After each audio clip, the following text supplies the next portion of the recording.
How to create Ghibli image using the ChatGPT.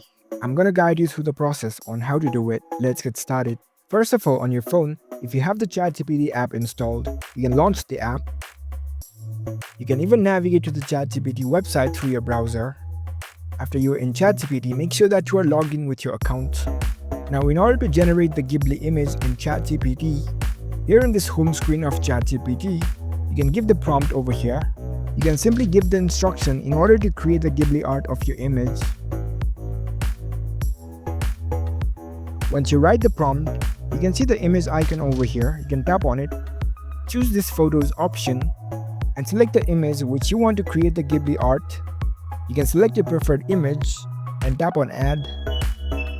Now you can send this prompt. Now you will have to wait for a few moments until the ChatGPT creates your image. As you can see over here, ChatGPT has successfully created the Ghibli art of the image that I provided before.